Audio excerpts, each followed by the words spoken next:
우리가 죽을 때까지 계획이 있어야 돼요. 계획이 없으면요, 우리의 삶이 너무너무 힘들어요. 우리의 삶이. 여러분들은 무슨 계획이 있으세요? 내가 지금 50, 60대 갖고 남은 30년, 40년 어떻게 살 계획 있으세요? 없으세요? 지금 바로 지금 다가오고 있어요. 근데 아무 일도 안 하고 있으면 문제가 많은 거예요. 그리고 내가 그 요양병원 의사가 나한테 해준 얘기예요. 70살 먹은 딸이 93살 먹은 엄마한테 요양병원에 와갖고 뇌졸중으로 쓰러진 엄마한테 와갖고 밥을 먹이면서 한 숟갈 먹일 때마다 죽어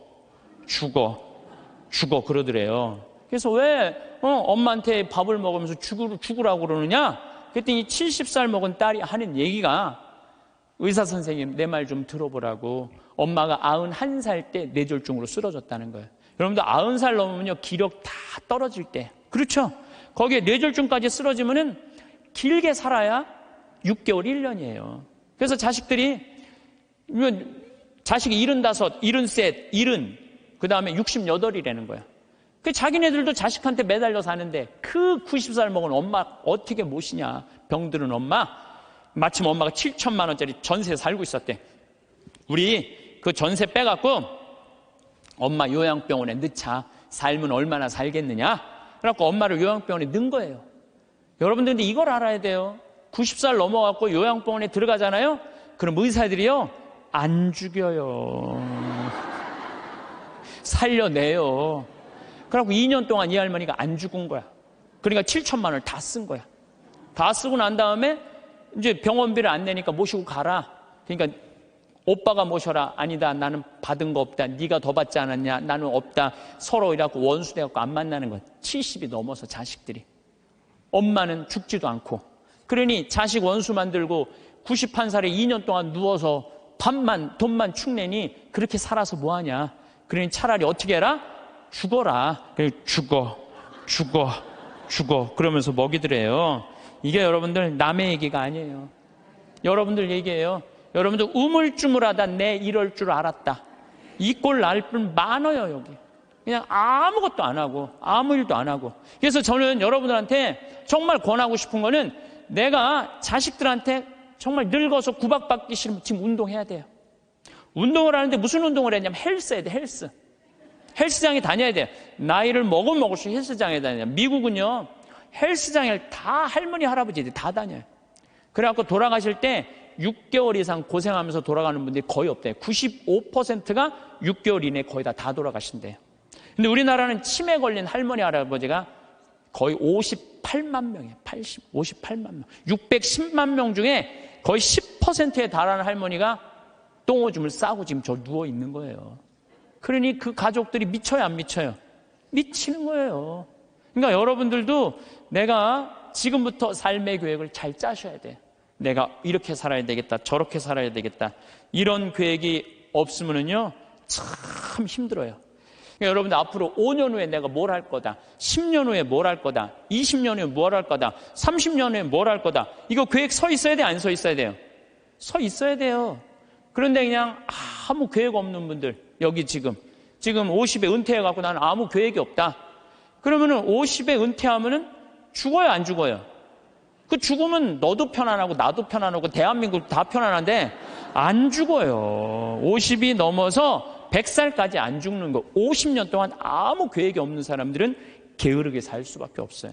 내가 그 형한테 그래서, 형, 영국의 조지 버나드 쇼라는 사람이 있어. 들어봤지? 조지 버나드 쇼. 그랬더니 들어봤대. 그 사람이 극작가야. 근데 그 사람이 1950년에 죽었는데, 그 사람이 몇 살에 죽었냐면 94살에 죽었어. 94살에 죽었는데, 94살에 죽으면서도 자기 묘비명에 뭐라고 써놨느냐면은 우물쭈물하다 내 이럴 줄 알았다, 이렇게 써놓고 죽었어.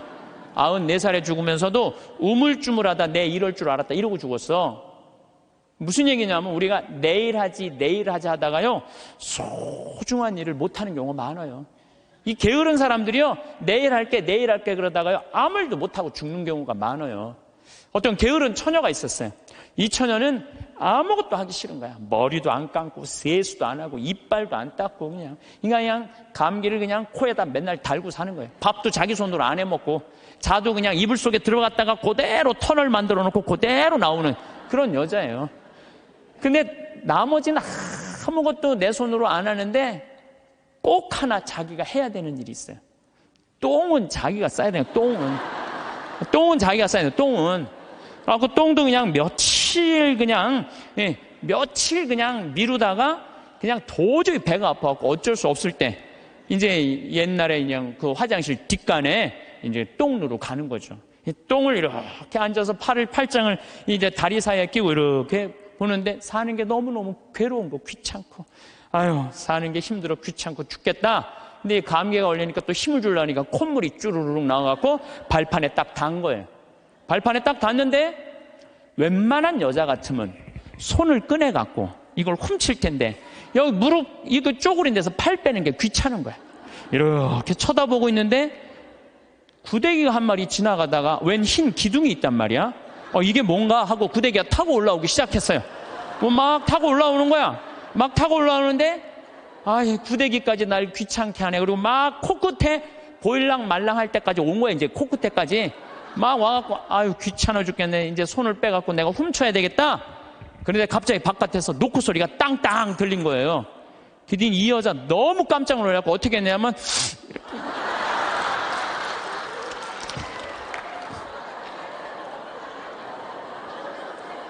우물쭈물하다가 그러는 경우 참 많아요. 우물쭈물하다가 큰 코 닥치는 사람들 많아요. 오늘도 황창현 신부님의 말씀을 통해 행복한 노후를 위한 해안을 얻어가시길 바랍니다. 황창현 신부님의 행복 특강 바로 시작하겠습니다. 오늘 제가 여러분들하고 나눌 이야기는 회개와 용서라는 주제보다는 죄에 이르는 길이라는 주제로 얘기를 나누고 싶어요. 어떻게 하면 우리가 죄 짓고 살 수 있나, 그런 주제를 가지고 얘기를 하도록 하겠습니다. 여러분들, 세상에 살면서 우리가 죄 안 짓고 살 수 있는 사람 있을까요, 없을까요? 이 세상 사는 한 죄 안 짓고 살 수 있는 사람은 단 한 사람도 없어요. 저는 죄 질 것 같아요, 안 질 것 같아요? 저도 져요. 저도 져요. 제가 평택에 처음에 32살 때 본당 신부로 나갔을 때 교우들이 거의 4,000명이 넘었어요. 32살에 4,000명이 넘는 본당 신부를 했으니까 얼마나 잘하고 싶겠어요. 주일날 미사가 끝나면은 대미사 한 1,000명 정도 미사 참여를 왔어요.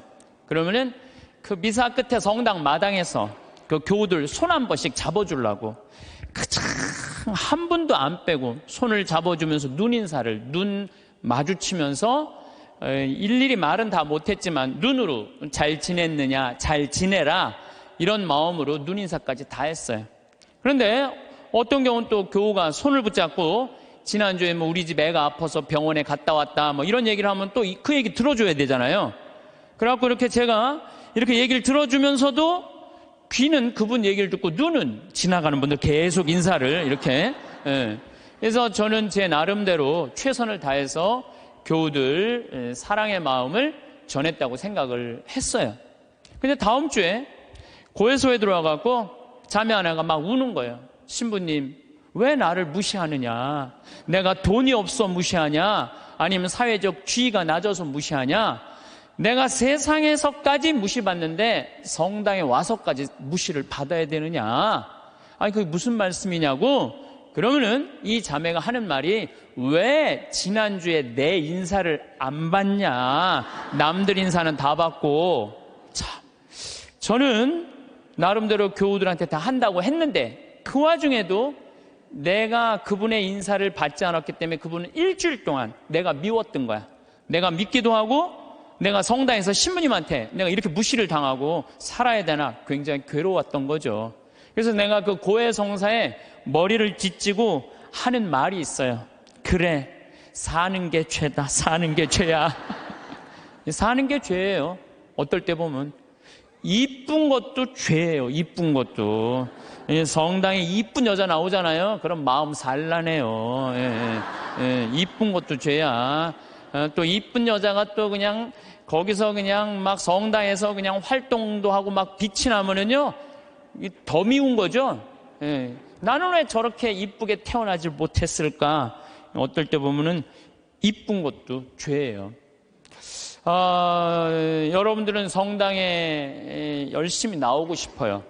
자녀들 손잡고 남편하고 같이 행복하게 성가정 이루고 살고 싶어.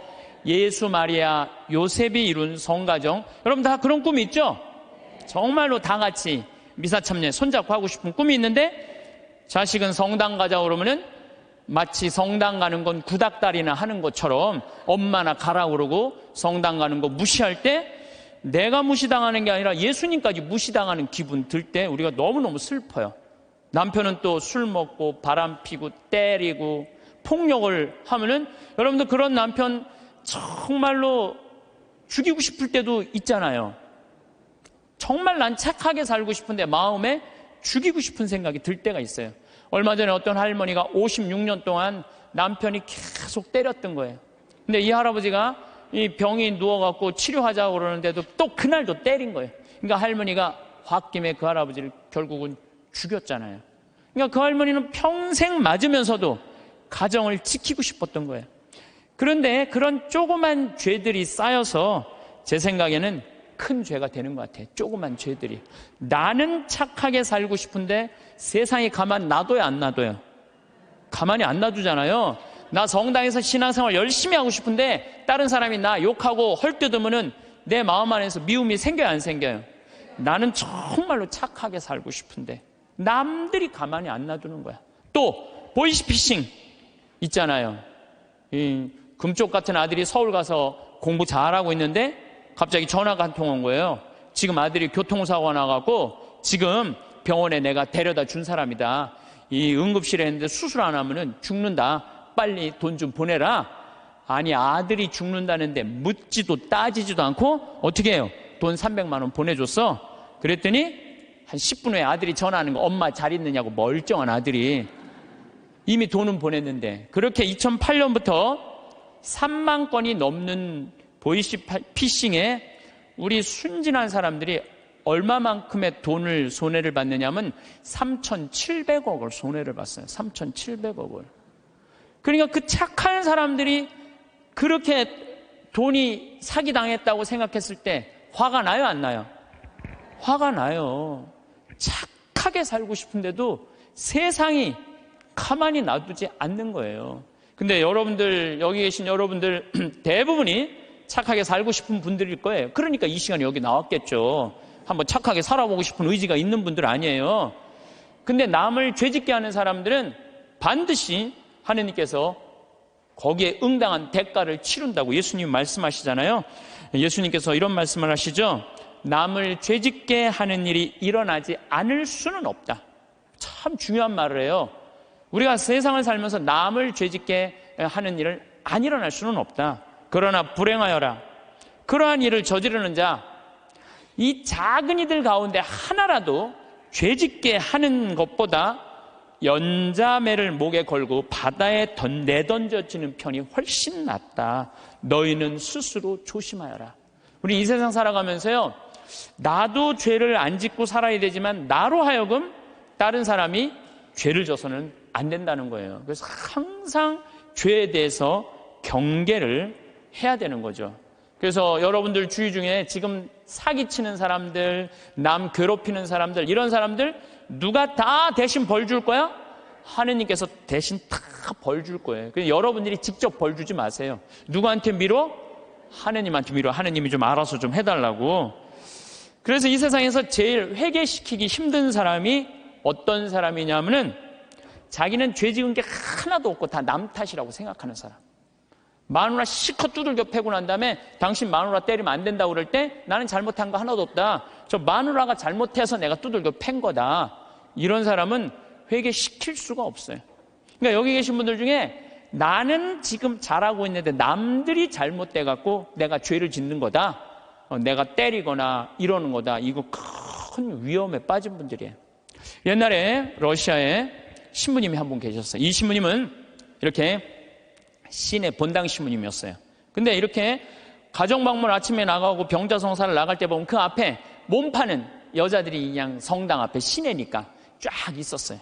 그래갖고 밤새 막 옷 그런 거 그냥 빨아놓고 걸어놓으면은 신부님이 나가면서 회개하라고 니네들 때문에 수많은 사람들이 죄 속에 빠지고 너희들도 죄의 굴레 속에서 산다고 회개 안 하지면 너희들은 지옥에 갈 것이라고 신부님 나갈 때 또 들어올 때 또 그냥 밤에 그냥 여자들이 그냥 몸 판다고 참 이상하게 옷 입고 앉아 있으면은 그냥 신부님 눈꼴이 시잖아요. 그러니까 뭐라 그래? 회개하라고. 너희들 그렇게 죄 지면은 지옥에 갈 거라고.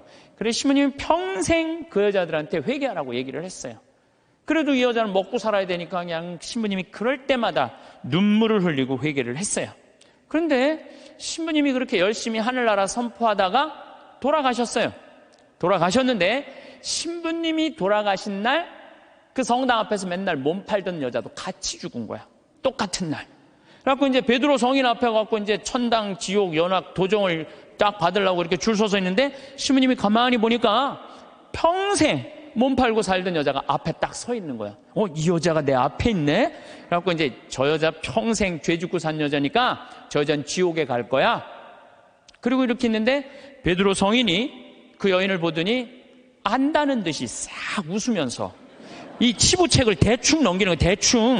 대충 넘기더니 핸대는 소리가 천당 도장을 딱 찍어주는 거예요. 신부님이 뒤에서 기가 막히잖아요. 저 여자가 어떻게 산 거 알면은 천당이라는 도장을 찍어줄 리가 없는데 저런 여자가 천당이면은 나는 만당이겠다. 만당. 저런 여자가 천당이면 난 만당이겠다. 그래갖고 신부님 차례가 딱 됐는데 베드로 성인이 신부님을 딱 보더니 안 됐다는 듯이 이렇게 쳐다보더니 이 장부를 자세히 꼼꼼히 넘기는 거예요. 그러더니 베드로 성인이 신부님은 지옥이라고 지옥 도장 딱 찍은 거예요. 신부님이 따졌죠. 지금 베드로 성인 제정신이냐고. 평생 몸 팔고 산 저 여자는 천당이고 하느님 나라 평생 선포하고 산 난 왜 지옥이냐고 이유를 대라고. 그랬더니 또 신부님이 또 컴플레인을 하니까 이거 그냥 넘어갈 수가 없어서 그럼 내가 장부를 다시 한번 보겠다고. 그랬더니 그 여자 장부를 막 넘기더니 이 여자 천당 맞다고. 그리고 신부님 장부를 다시 보니까 신부님 지옥 맞다고. 이유가 뭐냐? 그랬더니 베드로 성인이 이런 말을 해요. 이사야전서 1장 18절에 이런 얘기가 있다. 신부님 아느냐? 주님께서 말씀하신다. 오너라. 오늘 10일을 가려보자. 너희의 죄가 진홍빛 같아도 눈같이 희어지고 다홍같이 붉어도 양털같이 되리라. 하느님께서는 아무리 죄를 많이 져도 하느님이 따지기 시작하면은 진홍같이 불러도 눈같이 희어질 거다. 다홍같이 붉어도 양털같이 희어진다. 그리고 내가 2000년 전에 내가 예수님한테 물어본 거 당신 기억 안 나느냐고. 베드로 성인이 이 루카복음 17장 4절에 주님, 제 형제가 죄를 지으면 몇 번 용서해 줘야 됩니까? 17장 4절에는 뭐라고 그러냐면 하루에 7번 잘못해갖고 7번 다 와서 용서해 달라고 그래도 용서해 줘라. 나는 그렇게 배웠다. 근데 신부님이 나갈 때마다 회개하라고 할 때 그 여자는 눈물을 흘리고 회개했다.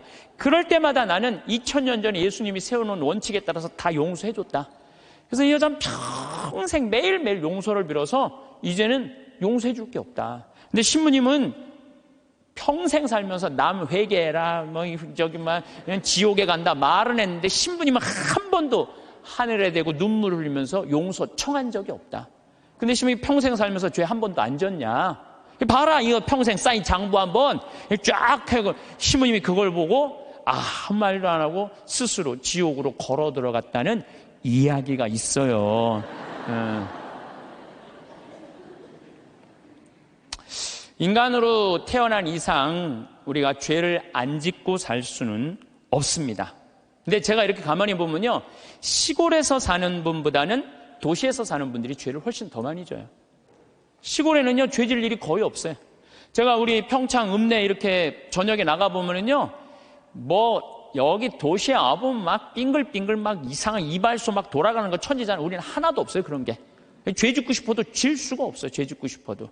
그리고 우리 시골은 밤에 이렇게 낮에도 마찬가지예요. 읍내에 나가면은 신호가 한 2개, 3개 있는데 아무리 늦게 떠나도 빵빵거리는 사람이 없어요. 근데 내가 서울 오늘도 서울에 와서 강의하지만 1초만 늦게 출발해도요, 빵빵빵빵 그래요. 이게 사람 사는 동네인지 또 아래층, 위층 또 층간소음 때문에 서로 싸우고 스트레스하고 그냥 설날 그냥 아래층 사람들이 위층에 그냥 찾아온 자식들 다 죽이고 이게 도시에서 살면 살수록 죄를 많이 짓는 것 같아요. 시골에서 사는 것보다는. 또 높은 자리에 올라가면 올라갈수록 죄를 지을 수밖에 없어요. 내가 알던 어느 시장님. 네, 시장님인데 열심히 우리 천주교 교우죠. 근데 자기는 정말로 돈을 안 받았대요. 정말 하느님 앞에 맹세할 수 있대요. 그런데 자기가 감옥에 10달 갔다 왔대요. 갔다 온 이유가 뭐냐면 추석 때 선물 꾸러미들이 그렇게 많이 들어온대요. 그러면은 선물을 막 다 보낸대요. 그럼 정말 사과박스 같은 게 들어오면은 그 미처 못 보내고 던지고 가는 사람이 있대요. 그럼 뭐 업무 바쁘다 보면 다음날 뜯어보면 거기 안에 돈이 꽉 들어있대요. 그래갖고 다시 돌려줘도 하루만 그게 그 집에서 잠을 자도 이게 꺼리가 된다는 거예요. 자기는 전혀 받고 싶지 않은데. 그러니까 높은 자리에 올라가면 올라갈수록 죄 짓고 싶지 않은데 이게 그래서 여러분들 출세하는 거 그렇게 좋아할 거 없다는 거예요. 높은 자리에 올라가면은요 죄 지을 수 있는 기회가 훨씬 많아요. 많이 가지면 가질수록 죄를 더 많이 짓는. 부자가 하늘나라 들어가는 것보다는 낙타가 바늘구멍 통과하는 것이 훨씬 쉽다고 예수님 말씀하셨잖아요. 많이 가진 사람 많이 내놔야 돼요. 빌 게이츠, 워런 버핏 이 두 사람이 얼마를 만들어놨냐면 1000억 달러를 만들어놨어요. 1000억 달러. 빌 게이츠는 600억 달러를 내놓고 워런 버핏은 300억 달러를 빌 게이츠한테 줬어요. 자선재단에. 그럼 웬만한 사람이면은 자기가 만들고 싶잖아요. 300억 달러면. 참, 우리나라 전 대통령은 300억 원을 냈다고 그러는데 이 빌 게이츠, 워런 버핏은 자기가 관리하지도 않아요. 빌 게이츠한테 줬어요. 왜 그랬냐고 그러니까 나보다는 빌 게이츠가 훨씬 자선사업을 잘해왔기 때문에 잘할 것 같아갖고 300억 달러를 냈다는 거예요. 얼마나 멋있어요. 그러니까 미국의 부자들은 존경받는 거예요.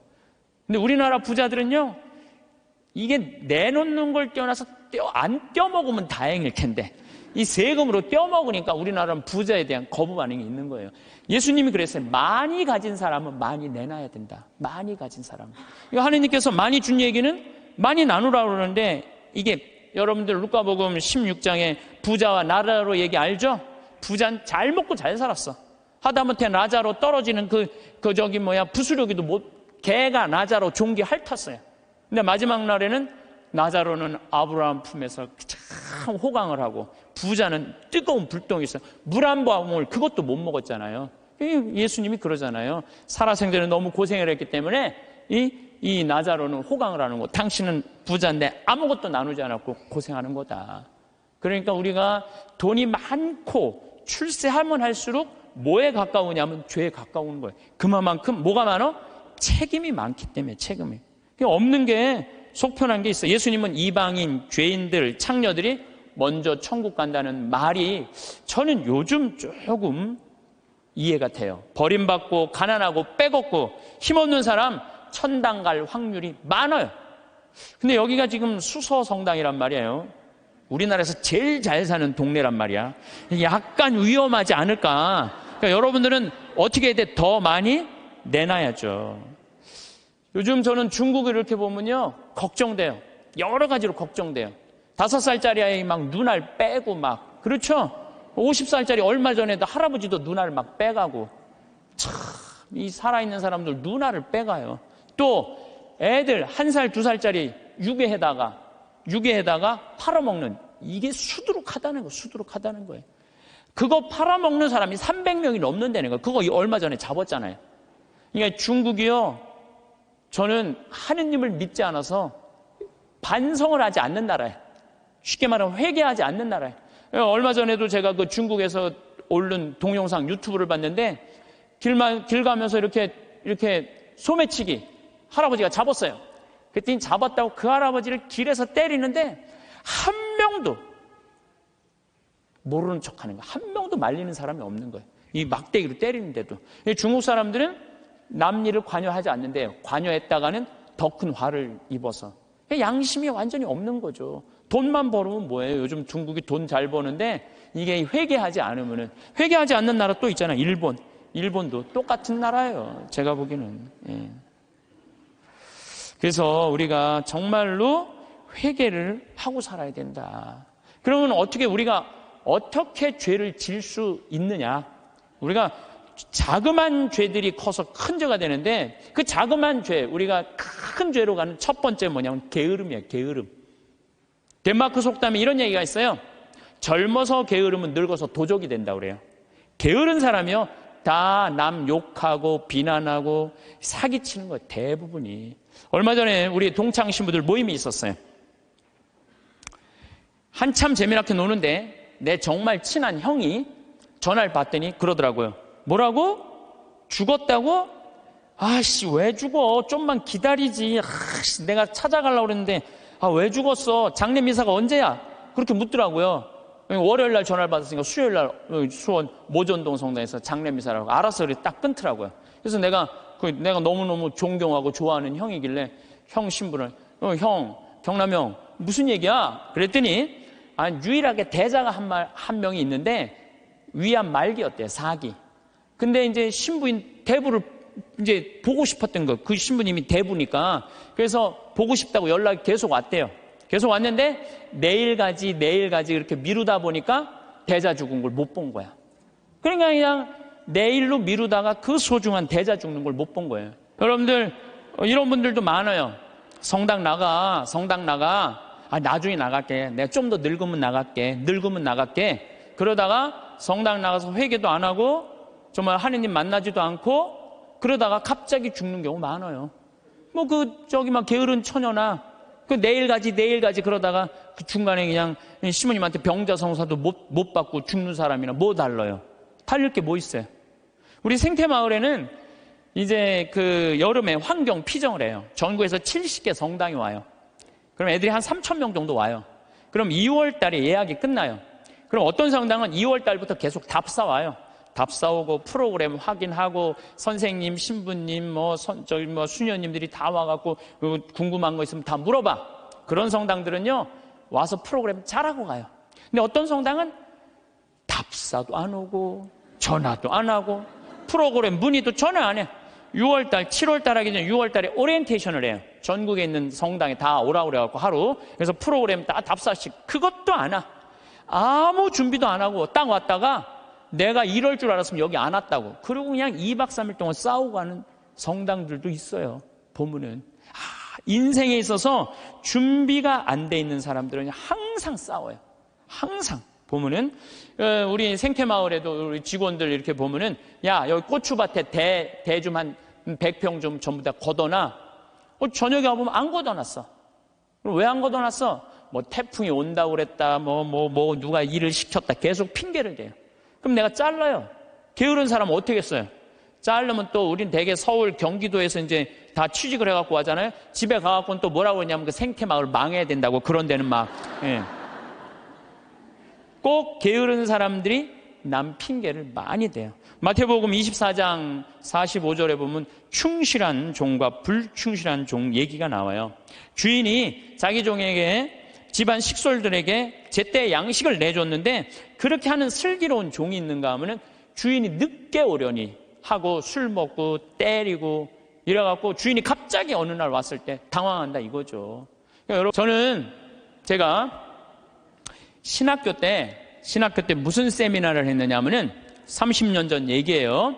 신학교 때 무슨 세미나를 했느냐 하면은 앞으로 주 5일째가 되면은 사람들 성당 안 간다. 토요일 날, 일요일 날 놀러 나가지 성당 안 간다. 그리고 한두 번 놀러 나가다 보면은 특히 천주교는 고해성사 봐야 되고 귀찮으니까 냉담길로 들어선다. 프랑스 예를 들었어요. 프랑스는 신자가 95%인데 미사 참여는 8%밖에 안 돼요. 90%가 성당 안 나가는 거야. 우리 한국 천주교도 그 꼴이 올 거다. 그런 세미나를 했었어요. 그래? 만약에 그렇다면은 내가 신부가 될 때는 나는 이렇게 해야지. 시골에다가 아름다운 데다 집 줘놓고 토요일 날, 일요일 날 클리 놀러 와라. 클리. 놀러 와서 거기서 미사 참여도 하고 교육도 받고 찬양도 해자. 그래갖고 저는 신학생 때부터 생태마을 꾸밀 걸 생각을 했었어요. 그때부터 나는 공부도 하고 책도 읽고 그래서 신부 되자마자 저는 땅 보러 다녔어요. 돈이 한 푼도 없는데도 30억짜리 50억짜리 땅 보러 다녔어요. 진짜로. 나는 하느님께서 우주를 창조했. 나는 15,000평을 만드는데 하느님은 우주를 창조했잖아요. 우주를 창조하고 뭐라 그랬어요? 보시니 참 좋았다. 첫날도 보신이 참 좋았다. 둘째 날도 보신이 참 좋았다. 셋째 날도 보신이 참 좋았다. 여섯째 날 마지막 인간 만들어 놓고 보신이 참, 나는 그 느낌 아니까. 예. 이게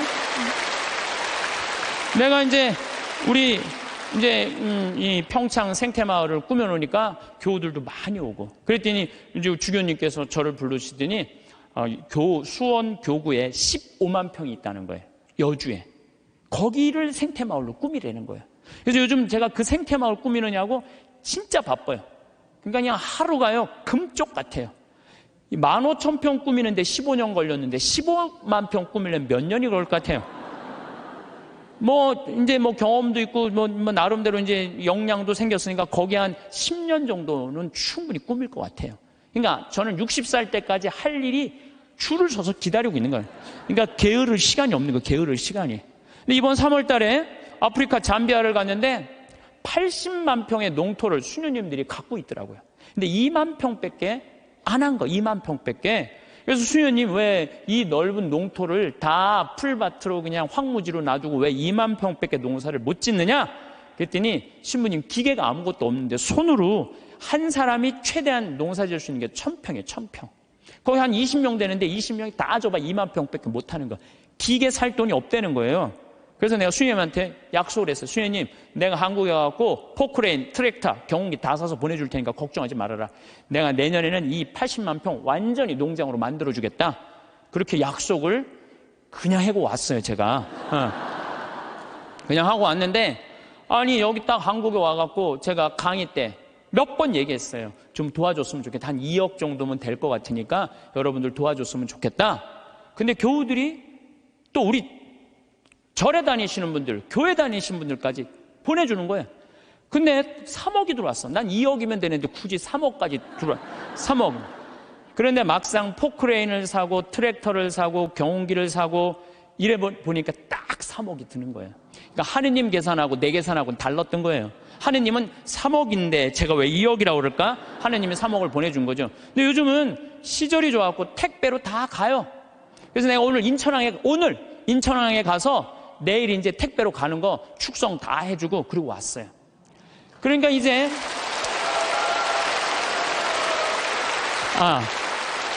이거는 제가 박수를 받아야 될 게 아니고 정말로 함께 해줬던 그 많은 분들 1000만 원씩 봉헌해 주신 분들이 받을 박수예요. 저는 아무것도 한 게 없어요. 그러니까 이제 거기 가고 이제 80만 평 농토를 꾸미고 거기를 나는 대학까지 해줄 생각이에요. 대학까지. 그 대학까지 만들어주려고 생각을 해보니까 또 한 10년은 내가 그러니까 난 70살 때까지 일이 기다리고 있는 거예요. 70살 때까지 우리 신부들이 70에 은퇴하거든요. 근데 은퇴하기 전까지는 나는 일이 기다리고 있는 거예요. 게으르지 않을 수 있는 거죠. 그럼 이제 70살 넘어서는 뭘 할까? 우리 동창 신부들끼리 모여갖고 야, 우리가 70살이면 지금 70에 은퇴하라고 그러는데 70이면 지금 다 아저씨 같잖아요. 그렇죠? 그럼 70에 우리 뭐 할까? 그래갖고 우리 신부들끼리 모여갖고 한 얘기가 그 얘기야. 야, 우리 70 넘으면 있잖아. 적어도 신부 생활 한 30년, 40년 하면은 하느님하고 거의 친하니까 반귀신이다. 반귀신 되니까 우리 커피숍 하자. 커피숍에서 커피 마시러 오는 사람들, 정말 힘들고 고통스러운 교우들 얼마나 많으냐.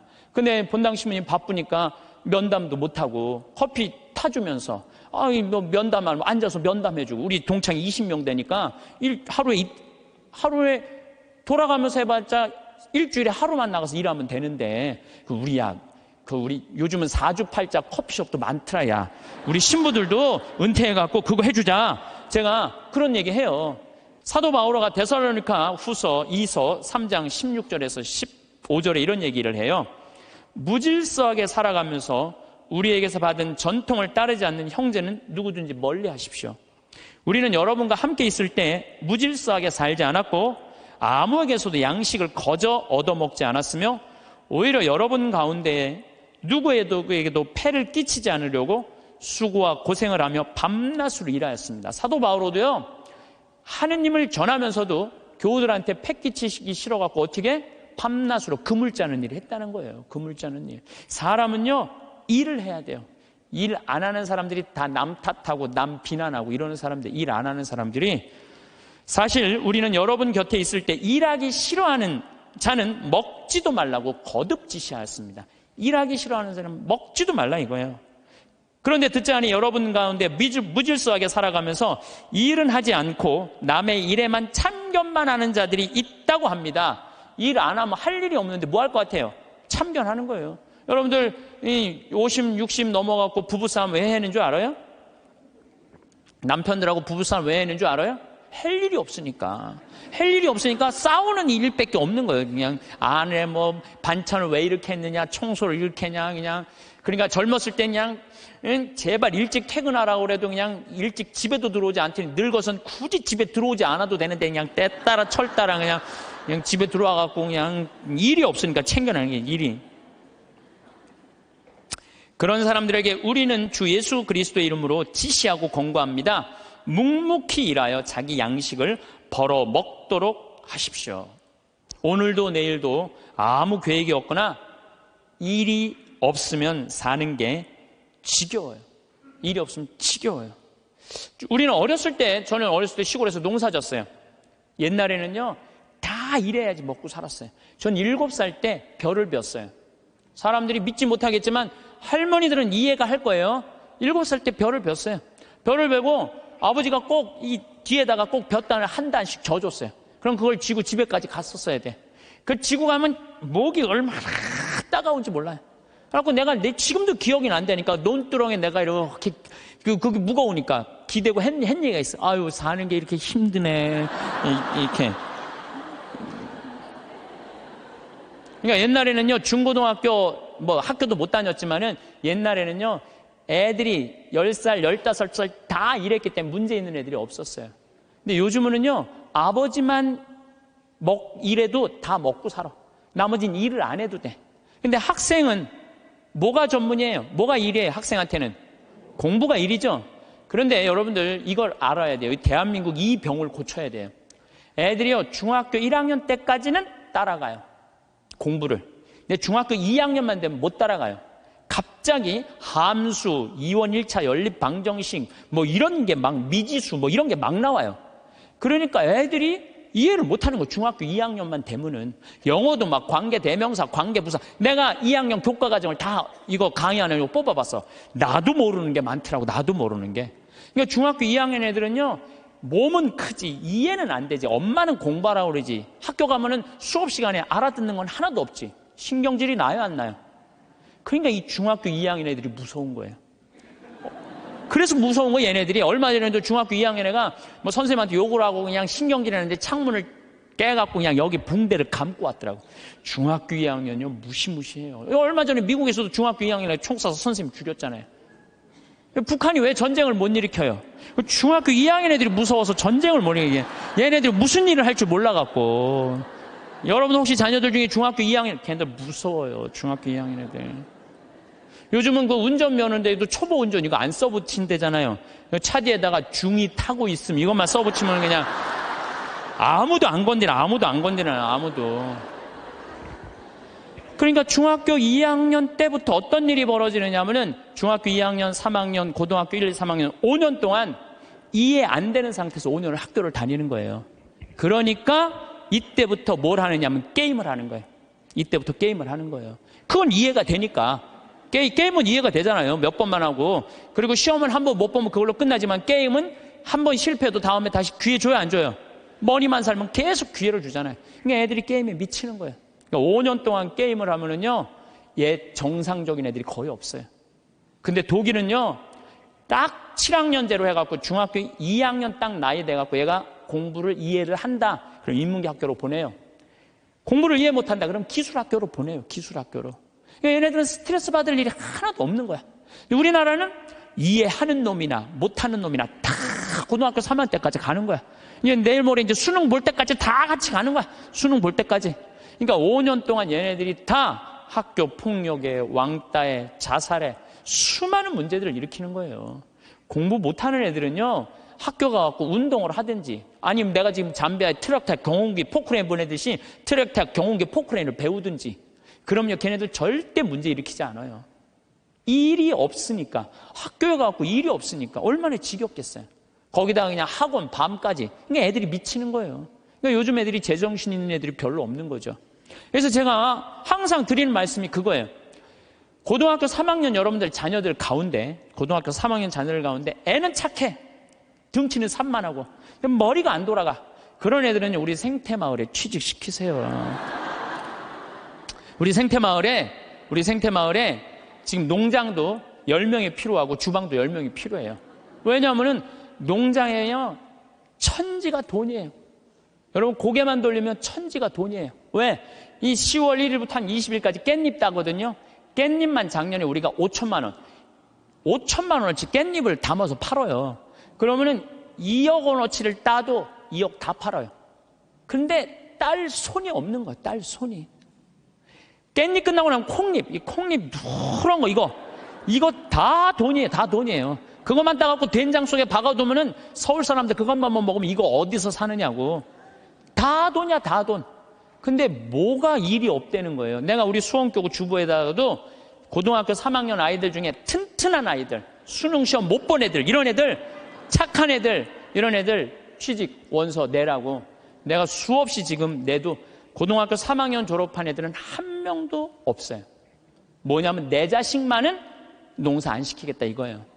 내 자식이 여기서 빈둥거리고 놀아도 끝났는데도 엄마들은 꿈을 포기하지 않는 거예요. 대한민국의 불행이 여기 있는 거예요. 거기서 그냥 원서만 넣어갖고 대학 들어가 봐요. 그럼 끝나고 난 다음에 취직 안 되면. 그래서 캥거루가 우리나라가 47만 명이에요. 엄마의 그 뱃속에서 25, 30살이 됐는데도 직장을 못 구하고 그냥 집에서 엄마 뱃속에서 그냥 거기서 용돈 받아갖고 쓰는 애들 캥거루가 47만 명이래. 47만 명. 그러니까 그 집들이 다 스트레스 받는 거예요. 죽이느니 원수니 너 같은 걸 낳고 내가 미역국을 끓여 먹은 내가 미친놈이라는 등 뭐 이런 일들이 벌어지는 거예요. 저는 그래서 이런 생각이 들어요. 지금 시골에 우리가 농민들이 한 350만, 한 360만 정도 되는데 다 70, 80, 90의 나이가. 취직 그 집에 다 테란이에요. 다. 지금 20대들 놀고 집에서 컴퓨터 게임 이거 하는 애들 전부 다 거기 취직시키라는 거예요. 뭐 국가에서 월급 좀 주고. 그래갖고 앞으로 블루오션은 농업이에요. 농업이 블루오션이에요. 사람이요, 일을 해야지 죄를 안 져요. 일하는 사람은요, 남 탓할 시간 없어요. 남 핑계 댈 시간 없어요. 일이 막 하는 사람, 하루하루가 금쪽 같은데 남 욕할 시간이 어딨어. 아무것도 할 일 없는 사람이 대통령부터 저 밑에까지 다 욕하는 거예요. 온갖 거 다 참견하면서 다 일 없는 사람들이 남 욕하는 거지, 일 있는 사람은요, 남 욕할 시간이 없어요. 그래서 우리가 진짜 무서운 거는 일을 안 하는 거다. 요즘 일하고 싶어도 일자리가 없다고들 하는데 우리나라들 중소기업, 농촌, 천지가 일손이 모자라요. 우리 형님도 뭐 큰 형님도 한 40명 정도 공장에서 데리고 일을 하는데 우리나라 아이들은요 일주일만 하면 다 내던지고 간대요. 그러니까 우즈베키스탄, 파키스탄 뭐 이런 데서 방글라데시 얘네들 쓸 수밖에 없다는 거예요. 나도 한번 공장에 가보니까 다 까만 애들이 그냥 눈이 그냥 하얀 애들이 막 이런 애들이 다 일을 하더라고요. 그러면서도 우리는 일자리가 없다고 이러니 이게 얼마나 얼마나 답답하냐 이거예요. 여러분들, 섹스피어는 이런 얘기를 해요. 잠자는 거인보다는 부지런한 난장이가 낫다로래. 아무리 능력이 뛰어난 자라도 부지런한 사람을 이길 수가 없어요. 그러니까 여러분들 자녀들 중에 대학을 나왔어. 최고의 교육을 받았어. 근데 일을 안 하면요 아무 소용이 없는 거예요. 고등학교, 중학교 나왔지만 열심히 일하면요 얘네들이 훨씬 낫다는 거예요. 근데 우리나라는 노동의 신성한 가치를 꼭 펜대를 굴려야지 훌륭한 사람이란 이 머릿속에 이 게으름 때문에 대한민국이 죄 속에 드는 거예요. 저는요 무슨 성폭력, 뭐 학교폭력, 뭐 자식이 부모 죽이고 노름하고 게임하고 다 뭐 때문에 일이 없어서 일만 하면요 이런 죄들 싹 없어져. 우리 뭐 농장 직원들이 하는 얘기가 있어요. 해만 지면 잔다는 거지. 아무 생각 없이 사는 거야. 아무 생각 없이 해만 지면 그냥 밭에 나가서 그냥 일하고 그냥 해만 지면 자고 다음날 일어나고 또 해만 지면 자고 해만 지고 자. 얼마나 좋아요. 근데 아침부터 아무 할 일이 없어. 힘은 흘러 넘치는데 어떻게 했어요? 죄질 수밖에 없는 거죠. 그래서 작은 죄들이 모여서 큰 죄가 되는 거예요. 그래서 첫 번째 우리가 경계해야 되는 건 게으름이에요, 게으름. 여러분들도 레지오를 하든지 연령회를 하든지 호스피스 봉사라든지 헬스라든지 수영장을 다니든지 등산을 다니든지 일을 해야 된다는 거예요. 여러분은 평소 옷차림에 대해 얼마나 신경 쓰시나요? 나이가 들수록 우리의 젊은 외모는 사라지고 표정도 굳고 옷차림도 허술해지기 마련인데요. 우리가 누군가를 처음 만났을 때 그 사람에 대한 평가는 단 0.1초 만에 이루어진다고 합니다. 이처럼 빠른 시간 안에 형성되는 첫인상은 우리가 의식하지 못하는 사이에도 큰 영향력을 발휘합니다. 옷부터 똑바로 입어라는 조언은 바로 이러한 첫인상의 중요성을 강조하는 말인데요. 실제로 사람들은 겉모습을 통해 그 사람의 개성, 신뢰성, 심지어 능력까지도 판단하게 됩니다. 삶이 길어지는 이 시대에 우리는 부지런히 외모를 가꾸어야 할 필요가 있습니다. 그래야 노년의 품격이 더욱 드러나는 것이지요. 여자가 예뻐 보이려고 화장하듯이 노년은 옷으로 화장해야 된다는 말이 있습니다. 물론 화려하고 값비싼 옷을 입으란 뜻은 아니고 아무렇게나 옷을 입지 말라는 얘기입니다. 더구나 옷차림이 여러분의 운을 가로막거나 반대로 재물운을 불러올 수 있다는 사실을 알고 계신가요? 워싱턴 대학교 심리연구팀의 논문에 따르면 평소 입는 옷차림에 따라 자산이 10배에서 최대 100배 이상 벌어진다고 합니다. 그래서 오늘은 운과 재물복을 불러오기 위해서 반드시 피해야 하는 옷차림과 나이 들수록 외모에 신경 써야 하는 진짜 이유에 대해 살펴보겠습니다. 영상 마지막에서는 중노년의 멋을 꽉 붙잡는 3가지 방법도 함께 말씀드리니 영상 끝까지 시청하셔서 품격 있는 노후를 만들어 가시길 바랍니다. 반드시 피해야 하는 옷차림 첫 번째는 색이 바랜 옷이나 늘어진 옷은 절대 입지 마세요.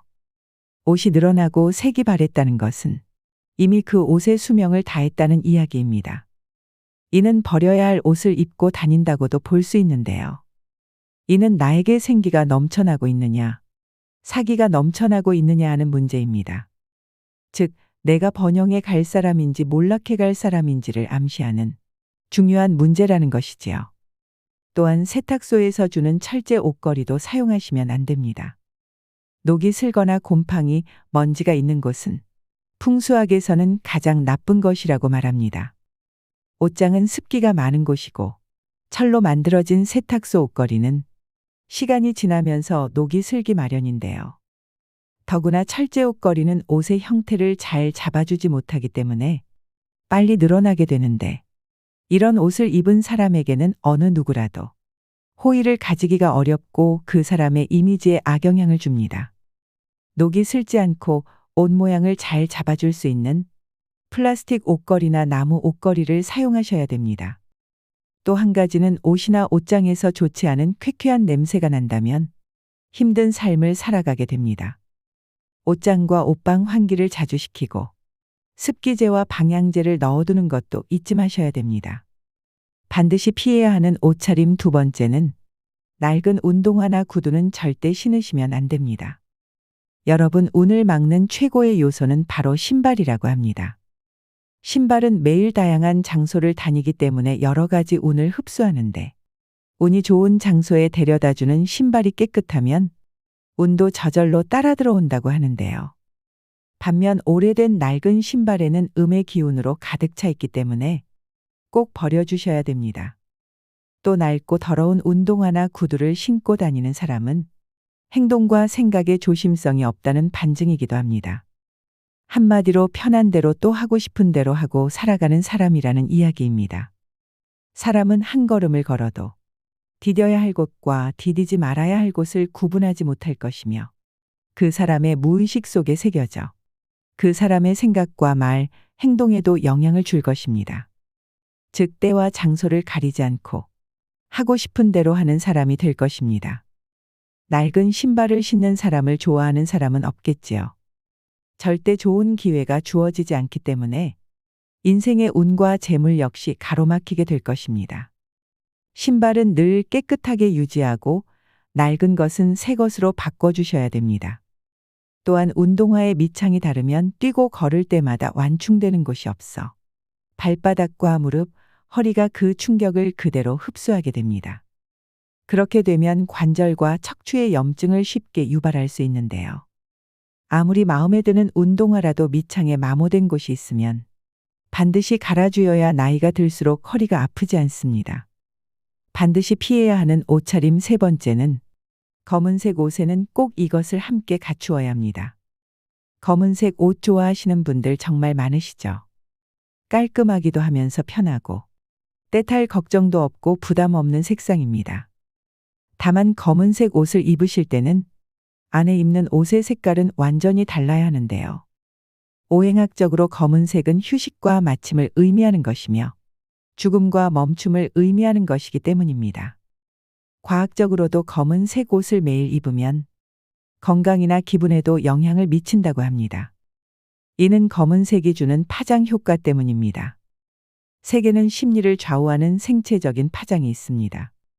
흐린 날에 밝은 색 옷을 입으면 기분이 밝아지는 것처럼 상대적으로 이 검은색 옷은 기분이 가라앉고 또 소심해지기 때문에 좋지 않은 운기를 겪는 경우가 많다고 합니다.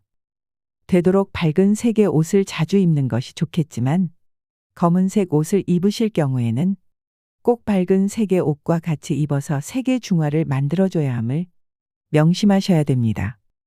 반드시 피해야 하는 옷차림 네 번째는 허전한 손목이나 목은 불운을 불러옵니다. 목걸이나 반지에는 펜던트나 보석 같은 구심점이 있는 것처럼 옷에도 포인트가 있어야 하며 사람의 말과 행동 등 우리 인간이 살아가는 모든 곳에는 이러한 포인트가 있어야 합니다. 똑같은 넥타이를 하더라도 핀의 유무에 따라 그 정갈함이 완전히 달라져 보이게 됩니다. 또 똑같은 옷을 입더라도 눈길을 끄는 액세서리 포인트가 있는지 없는지에 따라 완전히 다른 고급스러움을 만듭니다. 손에는 손목시계나 반지 둘 중 착용하면 좋고 여성분들의 경우에는 목걸이를 착용하는 것이 좋은데요. 과도한 치장은 상대가 보기에 불편하게 하고 스스로의 운도 막아버리게 되지만 최소한의 포인트는 센스 있는 사람으로 보여집니다.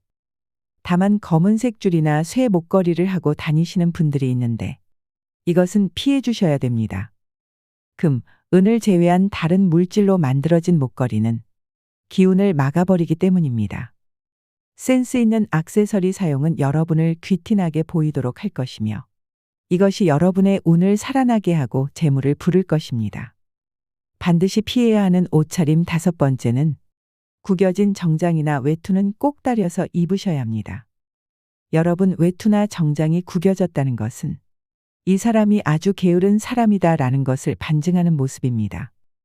옷을 걸어 두지 않고 어디든 함부로 던져 보관하는 사람이라는 이야기이지요. 물론 현대 인상학자들 역시 이러한 사람은 항상 일정한 형식이나 절차가 없이 편한 대로 막 살아가는 사람이라고 표현을 하며 또한 타인에게 절대 호감을 얻을 수 없는 사람이라고 얘기하고 있습니다.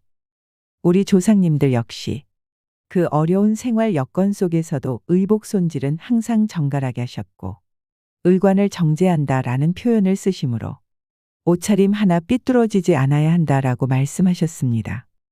물론 이것이 현대로 말하면 정장이나 외투가 됩니다. 생각대로 되고 말하는 대로 된다는 말이 있습니다.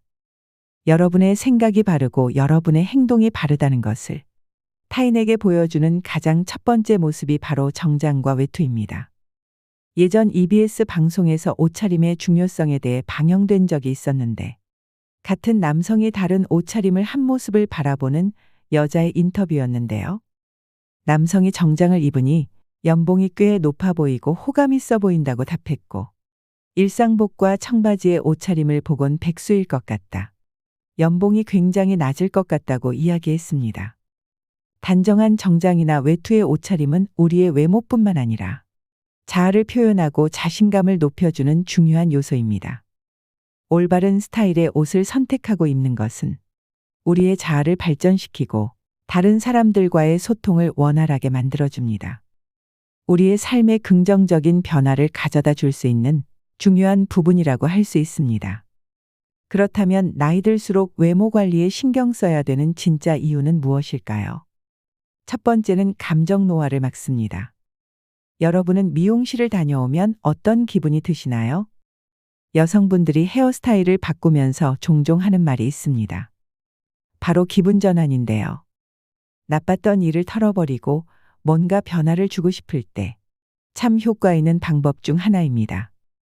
이것은 심리치료법 중 행동을 변화시켜 감정을 조절하는 행동치료의 효과와 같다고 합니다. 이전과는 색다른 경험을 하거나 6, 70대 노인이 젊어지는 방법이기도 한데요. 젊은 사람들도 마찬가지겠지만 나이 들수록 외모 관리는 더 활력 있게 보이고 같은 나이대보다 더 젊어지는 효과가 있습니다. 한 연구에 따르면 겉모습이 노인에 가까울수록 감정의 노화가 더욱 빠르게 진행되어 결국에는 전신 기능이 쇠약해지는 경우가 많았다고 지적합니다. 예쁜 옷을 입거나 피부 관리를 하는 등 외모에 신경을 씀으로써 감정까지도 조절할 수 있다고 하는데요. 노인들은 나이 들수록 나태해지기 쉽습니다. 들수록 많이 걷고 움직이면서 언행을 무겁게 하고 자기 관리에 힘써야 노궁이나 노출을 면할 수 있습니다. 일상에서 흐트러짐 없는 마음 자세를 가져야 용모며 의상도 단정할 수 있습니다. 노인이 되어서 좋은 옷을 입고 유행을 염두에 둘 필요야 없지만 아무렇게나라는 생각은 버려야 합니다. 두 번째는 건강에 도움이 됩니다. 젊을 때는 느끼지 못했지만 나이 들수록 특히 노인의 외모 관리는 건강에 많은 영향을 줍니다. 여러 연구와 논문에 따르면 외모에 신경 쓰는 사람은 대체로 건강하다고 합니다. 화장이나 외모 관리 행동이 여성 노인들의 우울증을 예방하는 효과도 있는데요. 실제로 60세 이상 분들 중 많은 분이 외모 관리는 죽을 때까지 하는 거라고 생각하고 있으며 외모 관리를 하는 이유는 더 나은 삶의 질, 자기만족 등을 꼽았다고 합니다. 노화는 자연의 섭리인 만큼 누구나 나이 들어가며 세월의 흔적이 외부로 드러나는 노화 현상은 어쩔 수가 없습니다. 노화 현상을 아예 멈추려고 하거나 다시 젊은 시절로 돌아가게 만드는 것은 불가능에 가깝습니다. 그렇지만 은퇴 후에 이제는 자유인이라며 흐트러진 외형의 모습이라면 자신의 용모를 한 번쯤 다시 생각해 볼 문제가 아닐까 싶습니다. 자기 관리는 체력에도 격차가 벌어지지만 정신적인 면은 그 수준 차이가 더 큽니다. 세 번째는 나이 들수록 외모 관리도 중요한 경쟁력이 됩니다. 나이가 들면서 자신의 외모에 대한 자신감도 떨어지고 자연스레 관심도 줄어 외모 관리에 신경 쓰지 않기 쉽습니다. 하지만 현대 사회에서는 나이가 들어도 지속적으로 자신의 외모를 관리하는 것이 중요한 경쟁력으로 작용합니다. 외모 관리에 신경 쓰지 않는 순간 자신에게 손해로 돌아올 위험이 높은데요. 특히 나이 들수록 더 그런 이유는 젊었을 때는 관리하지 않아도 젊음이 다 커버해줬지만 나이 들면 노화와 습관으로 인한 부작용들이 더 잘 드러나고 게다가 좋은 상태를 유지하는 것에도 더 많은 시간과 노력이 필요하기 때문입니다. 나이 들어도 외모 관리를 꾸준히 하는 사람은 은근히 능력이 있어 보입니다. 부지런한 것은 쉽게 할 수 없는 일이기에 시간 관리, 감정 관리를 잘하는 사람이란 생각이 듭니다. 그만큼 일자리를 얻는 것과 인간관계에서 유리한 점이 많습니다. 반면 외모 관리를 하지 않는 사람은 덜 프로처럼 보여 손해보기 쉽습니다. 이처럼 외모 관리는 좋은 첫인상을 만들어내는 것뿐만 아니라 자신감과 자기 강화에도 큰 역할을 합니다. 피그말리온 효과는 기대가 높을수록 그에 부응하려는 우리의 노력도 커진다는 심리학적 이론입니다. 즉, 잘 관리된 외모를 통해 우리는 더 능력 있는 성공한 사람으로 보일 뿐만 아니라 그러한 이미지에 걸맞은 행동을 하게 된다는 것인데요. 이는 능력 개발과 성공으로 이어지는 긍정적인 사이클을 만들어냅니다. 네 번째는 정신을 가다듬는 효과가 있습니다. 사실 외모 관리는 의지력과 꾸준함을 요구한다는 면에서 운동과 같습니다. 외모에 신경 쓴다고 다소 격이 낮다는 듯 말하지만 부지런해야 외모 관리도 할 수 있습니다. 최근 최강동안으로 단연 손꼽히는 가천대학교 이기려 총장님은 1932년생으로 90세가 넘으셨는데도 50에서 60대처럼 보입니다. 정말 감탄한 것은 그분의 자기관리 능력입니다. 부지런하지 않으면 안 되고 절제할 것도 많은데 그것을 지켰다는 것은 대단한 의지력입니다. 여기서 외모 관리의 또 다른 힘을 발견할 수 있습니다. 바로 나태해지는 자신을 돌려 세우고 정신을 가다듬게 도와준다는 것입니다. 어떤 분들은 살아가는데 외모가 중요하지 않다고 말합니다. 외모보다 성격이고 나이 들면 외모는 다 거기서 거기라고 말합니다. 그러나 이것은 잘생기고 예쁘다는 측면에 많이 기울어진 의견이 아닌가 싶습니다. 그러나 제가 말씀드리는 외모 관리는 더 넓은 범위입니다. 청결, 체형, 화장 등을 포함한 우리의 겉모습, 몸의 관리입니다.